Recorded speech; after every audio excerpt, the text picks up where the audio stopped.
طرح کے معاملات میں جو صحابہ کرام کی اجتہادی آراء یا اختلافات سامنے آتے ہیں، دیکھنے میں آیا ہے کہ بسا اوقات اس پہ جب ہم کبھی تحقیق کرتے ہیں تو ایک تنقیدی مزاج پیدا ہو جاتا ہے، اور صحابہ کے اس طرح کے اقدامات کو ہم گویا دین میں اضافہ کر دیا، دین تبدیل کر دیا، خود سے کر دیا. یہ جو اختلافی نوعیت کی چیزیں تاریخ میں نقل ہوئی، ان کو دیکھنے کا اصولی طریقہ کیا ہے؟ صحابہ تو بہت بڑی ہستیاں ہیں، ان کو اللہ نے یہ شرف عطا فرمایا کہ وہ پیغمبر کے ساتھی بنے. ان کے بارے میں زبان کھولنا یا ان کے مابین اس طرح کی تنقید کرنا تو بڑی جسارت ہے. میں تو یہ عام علماء کے بارے میں بھی پسند نہیں کرتا. یعنی آپ پہلے بات سمجھیے، اس کے استدلال کو جانیے، اس کے بعد زیادہ سے زیادہ یہ کہیے ادب کے ساتھ کہ میں یہ سمجھتا ہوں کہ اس میں استدلال کی یہ غلطی ہے. بس یعنی یہ بات کہ سیدنا امیر معاویہ رضی اللہ عنہ نے یا حضرت عمر رضی اللہ عنہ نے اللہ کے حکم کو بدل دیا، یا اللہ تعالیٰ کی کسی بات کو ماننے سے انکار کر دیا، یا اللہ کے پیغمبر کی بات ان پر واضح تھی اور انہوں نے اس سے انحراف کر لیا، یہ یعنی توقع بھی کیسے کی جا سکتی ہے، باور کیسے کیا جا سکتا ہے؟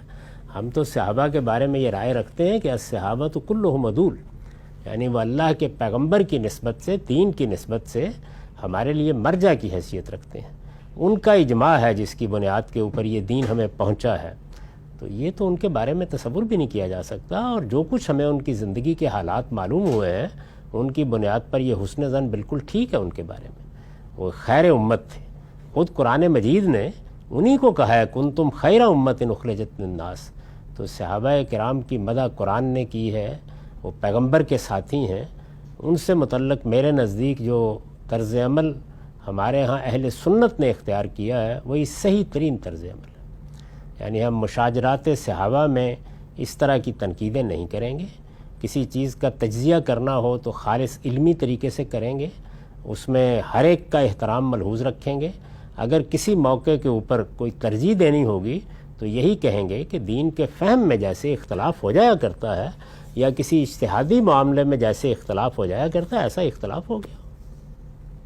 وہاں سے بھی جو رائے ہے الصحابہ کلہم عدول، ہم فن حدیث میں بھی اس کو پڑھتے ہیں، اور جو سند کے یا درایت کے معیارات کا انعقاد راویوں پہ کرتے ہیں، صحابہ پہ نہیں کرتے. ایک رائے یہ بھی ہے کہ خود صحابہ میں یہ اصول کار فرما نہیں تھا. جب ان کو باہمی طور پہ رسول اللہ کی نسبت سے کوئی بات معلوم ہوتی تھی تو وہ تو اس کی پوری جرح کرتے تھے آپس میں. تو پھر یہ محدثین نے اصول کس بنیاد پہ بنایا؟ محدثین کے تمام اصول جو بنایا انہوں نے وہ استقراء پر ہیں. یعنی جب انہوں نے دیکھا کہ رسول اللہ صلی اللہ علیہ وسلم کی نسبت سے بھی عام لوگ جھوٹ بول دیتے ہیں، جھوٹی روایتیں گڑھ دیتے ہیں، تو انہوں نے پھر کسی کا لحاظ نہیں کیا. لیکن جب ان کی تحقیق سے یہ بات واضح ہو گئی کہ جن صحابہ کے مابین کوئی بڑے سے بڑا اختلاف بھی ہوا ہے، ان کے سامنے اگر ان کی رائے کے خلاف بھی کوئی روایت پیش کی گئی ہے تو رسول اللہ صلی اللہ علیہ وسلم کی نسبت سے وہ غلط بات نہیں کرتے.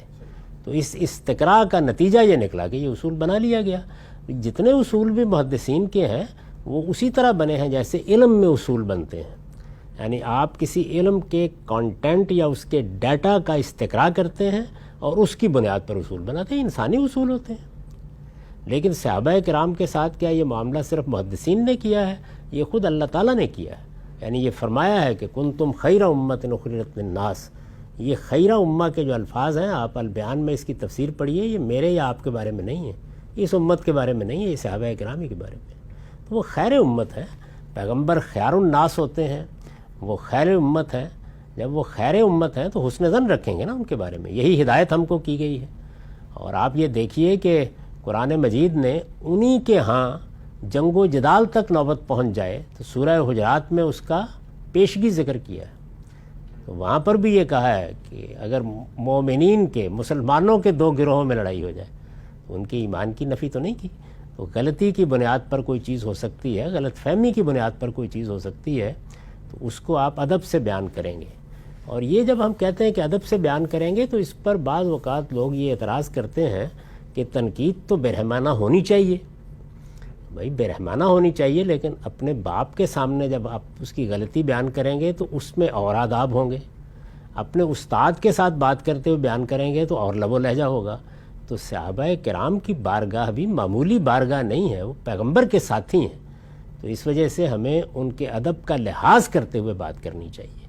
اور جو کچھ بھی بیان کیا جاتا ہے اس میں یہ کہنا کہ کسی بدعت کی انہوں نے ابتدا کر دی یا انہوں نے کوئی بہت بڑا جرم کر دیا، اس کے بجائے ہر چیز کو یہاں رکھ کے دیکھا جا سکتا ہے کہ ان کے سامنے ایک حکم موجود تھا، اس کو سمجھنے میں ان کی رائے مختلف ہو گئی۔ یہ رائے صحابہ کرام کے مابین ایک دوسرے سے بھی مختلف ہوتی ہے اور وہ ایک دوسرے کے اوپر تنقید بھی کر دیتے ہیں، بس اسی طرح اس کو بیان کرنا چاہیے۔